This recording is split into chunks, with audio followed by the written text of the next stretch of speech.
네, 안녕하세요. 유학 읽어주는 남자 드림진 코리아 양원영입니다. 오늘은 조금 아침에 제가 영상을 좀 찍게 됐는데요. 오랜만에 보시죠. 이 두 복장이, 이 옷이랑 이 모자가 제가 아일랜드 출장 갈 때 또는 유럽으로 출장 갈 때 입는 거거든요. 이거는 바람막이 옷인데요. 비가 너무 많이 오니까 사실은 이 옷을 입고 가야 사실 비 맞고 나서 탕탕 틀어가지고 걸어놓고 다시 또 날씨 변화도 좀 심할 때는 이걸 입었다가 벗었다가 그렇게 하고요.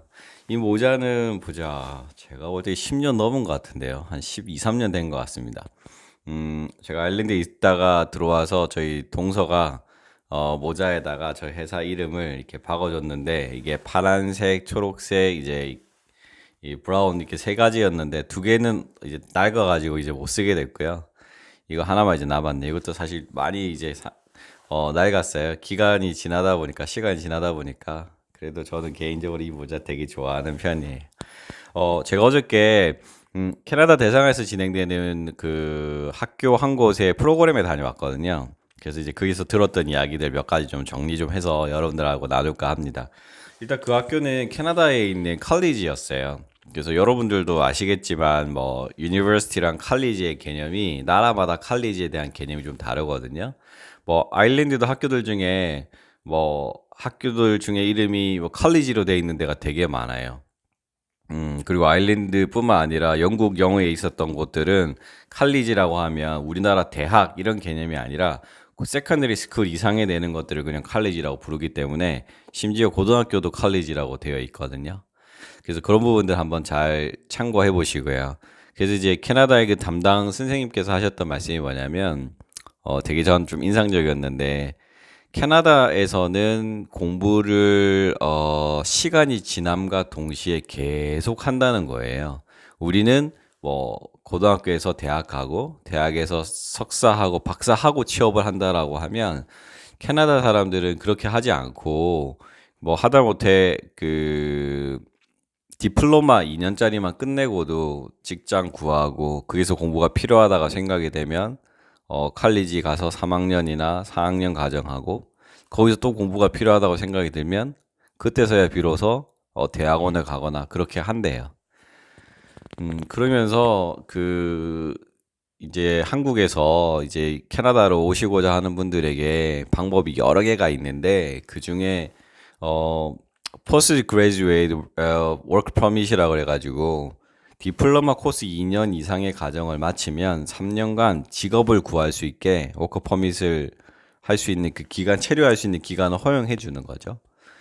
그런 방법도 있다라고 안내를 하시면서 어 한국과는 좀 다르기 때문에 여러 가지 것들을 잘 비교해보고 선택하면 좋겠다고 말씀하셨어요. 세라딘이라고 하는 학교였는데 그 학교는 애니메이션이 굉장히 강한 학교인가 봅니다. 저는 사실 캐나다를 하지 않아서 잘 몰랐는데 어저께 설명 듣다 보니까 그 자리에는 대사관에서 한 오픈데이 같은 거였거든요.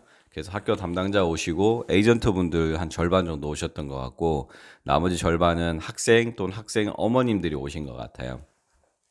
그래서 그분들이 이제 세세하게 자기 딸들에 대한 질문을 하는 걸 들어보니까 이 학교 꽤 유명한 학교인 것 같습니다. 그리고 쉽지 않대요. 아카데미가 미국 근처에 있으니까 캐나다가 그죠?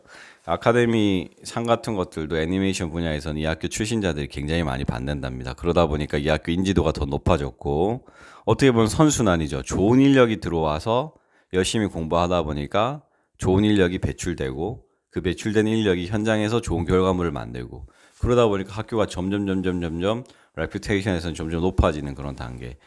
어, 여- 기본적으로 학교의 성적은 5등급 정도 내외가 되면 되겠지만 미술 관련된 쪽은 포트폴리오가 거의 많은 부분을 차지한다고 이야기하고요.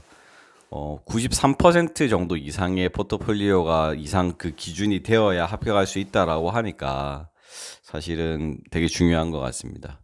그래서 아이들 중에서 미술 관련된 쪽, 특히나 애니메이션 관련된 쪽은 제가 자료를 첨부해드리겠지만 이 학교 한번 더 보시면 좋겠고요. 제가 처음부터 말씀드렸던 그런 캐나다의 이미지 또는 캐나다에서 가지고 있는 관점에 대한 부분들도 한번 생각해 보시면 좋겠다 생각해 봅니다. 한국에서는 대학교 가고 그 대학교를 가지고 그 대학교의 네임 밸류를 더 올리기 위해서 편입을 한다거나 아니면 대학원을 더 좋은 데를 간다거나 그런 전략을 짜는데 캐나다에서는 실질적으로 어떤 걸 할 수 있을지 이제 그분이 하셨던 말씀이 그랬어요.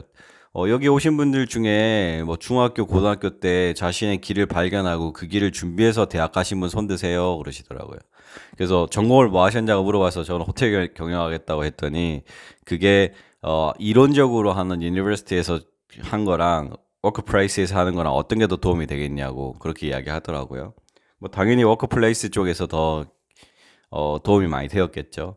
실질적으로 캐나다의 시스템은 아카데믹한 부분들도 있지만 현실에서 바로 적용할 수 있는 그런 과정을 컬리지에서 운영해서 실질적으로 삶에 도움이 되는 방법을 찾는 것이 캐나다의 교육 방침이라고 이야기를 하더라고요. 굉장히 공감이 많이 됐습니다.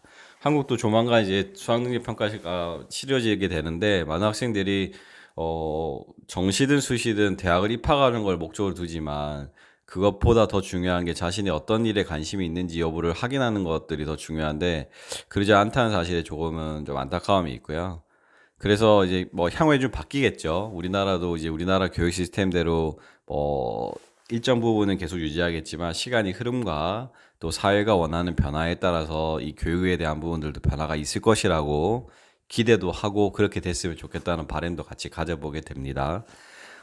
그런데 한국에서의 어떤 기회를 잘 못 살리는 경우나 아니면 결과가 만족스럽지 못한 경우에는 제가 다녀왔던 그런 캐나다의 컬리지에 대한 부분들도 한번 고려해 보시는 것도 좋겠다는 생각이 좀 들었어요.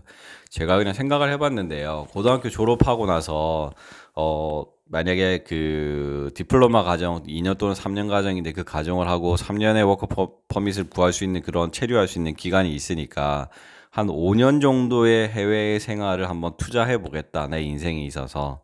그러면 2년만 투자하고 나머지는 거기서 일을 하실 수 있는 방법을 찾는다라고 하면 그것도 또 다른 하나의 도전이 될 수 있지 않을까 생각해 봅니다. 막연히 이게 장벽이 있는 것이 아니라 일단 캐나다는 아직까지 이민에 대한 부분이나 취업에 대한 부분이 좀 열려 있잖아요. 그러니까 그런 부분을 좀 이겨낼 수 있겠다. 내가 한번 도전해 보겠다 하시는 분들이라면 캐나다에 도전해 보는 것도 좋을 것 같다는 생각이 좀 들었어요. 그래서 저도 이제 캐나다에 대해서 공부를 좀 더 해봐야겠다는 생각도 좀 듭니다. 조기 유학 문의가 최근에 몇 건 와서 캐나다 전문으로 하는 유학원에다가 제가 소개를 해드렸어요. 제가 실질적으로 핸들링 할 수 있는 게 아니기 때문에. 대학 과정이나 이런 것들은 이제 성인이고 성년이기 때문에 그런 부분들은 잘 해낼 수 있는 그런 청년들이라면 좋겠다는 생각이 들었습니다. 뭐 한국이 교육 시스템이 안 좋고 캐나다가 무조건 좋다 이런 이야기는 아니었고요.